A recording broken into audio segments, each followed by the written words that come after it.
தங்க விலை நேத்து மட்டுமே ஒரு பவுனுக்கு 560 அதிகமாகி ஒரு பவுன் வந்து 72,120 ரூபாயில வித்துக்கிட்டு இருந்துச்சு. அட்சய திருதி வேற வரப்போகுது இல்லையா? இதனால தங்கம் வாங்கணும்னு நினைச்சவங்களுக்கு எல்லாம் இந்த விஷயம் மிகப்பெரிய ஷாக்கா இருக்க போகுது. இதுக்கு பின்னாடி என்ன இருக்கு, ஏன் தங்க விலை ஏறுது, யார் இந்த தங்க விலையை நிர்ணயம் பண்றா அப்படிங்கிறதுக்கான பதிலையெல்லாம் இந்த வீடியோல நம்ம தெளிவா பார்க்கலாம். வாங்க இன்னைக்கான வீடியோக்குள்ள போகலாம்.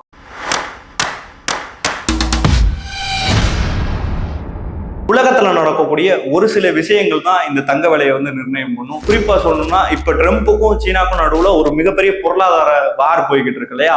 அதனாலதான் இந்த தங்க விலை ஏறிக்கிட்டே இருக்கு. குறிப்பா சொல்ல போனா இந்த பிப்ரவரி 11ஆம் தேதி ஒரு கிராம் தங்க விலை வந்து 8,000க்கும் மேலதான் இருந்துச்சு. இதே ஒரு பவுனுக்கு வந்தோம்னா 64,000க்கும் மேலதான் இருந்துச்சு. இதே மார்ச் 29 நீங்க போனீங்கன்னா ஒரு பவுன் தங்கம் 64,000ல இருந்து அப்படியே 67 மாறுனுச்சு. ஏப்ரல் ஃபுல்லா தங்க விலை ஏறவும் இறங்கவும் இந்த மாதிரியே போய்கிட்டு இருந்துச்சு. எந்த விதமான பெரிய ஏற்றம் எதுவுமே இல்லை. நேத்து ஒரு பவுன் தங்கத்தோட விலை கிட்டத்தட்ட 72,000க்கும் மேல போயிருச்சு. இது வந்து வரலாறு காணாத ஒரு மிகப்பெரிய ஏற்றமா வந்து இந்த தங்க விலை இருந்துச்சு. இதை பத்தி ஏன் இந்த தங்க விலை ஏறிக்கிட்டே இருக்கு, யார் தான் இந்த தங்க விலையை ஏத்துறா அப்படின்னு சென்னையோட தங்கம் அப்புறம் வைர வியாபாரி சங்க தலைவர் நந்தகுமார் அவர்கிட்ட வந்து இதை பத்தி நம்ம கேட்டப்ப அவர் என்ன சொன்னார்னா, உலகத்துல நடக்கக்கூடிய ஒரு சில விஷயங்கள் தான் இந்த தங்க விலையை நிர்ணயம் பண்ணும். இன்வெஸ்டர் எல்லாருமே crypto, share market, government bonds இது மேலையெல்லாம் அவங்களுக்கு நம்பிக்கை போனதுனாலையும், கிரிப்டோ வந்து இப்போ கொஞ்ச நாளைக்கு முன்னாடி ஒரு பெரிய பூமா இருந்துச்சு. திடீர்னு பார்த்தா கிரிப்டோவோட விலை மிகப்பெரிய அளவுல சரிஞ்சுச்சு.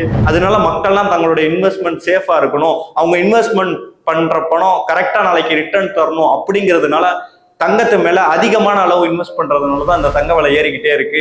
அது மட்டும் இல்லாம இந்த வருஷம் முடிவுக்குள்ள தங்க விலை வந்து கிட்டத்தட்ட 90,000 அடுத்த வருஷம் தங்கத்தோடைய விலை 1,00,000க்கும் மேல அதிகமாகும் அப்படிங்கிற மாதிரி நந்தகுமார் அவர்கள் வந்து சொல்லியிருக்காரு.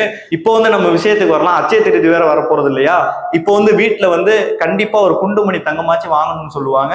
நீங்க உங்க வீட்டுல இந்த அட்சய திருதிக்கு ஏதாச்சும் தங்கம் வாங்குவீங்களா? இந்த விலைவாசி ஏற்றத்தை பத்தி நீங்க என்ன நினைக்கிறீங்க அப்படிங்கிறத பத்தி மறக்காம கீழே கமெண்ட் பண்ணிட்டு போங்க. அடுத்த வீடியோல பார்க்கலாம்.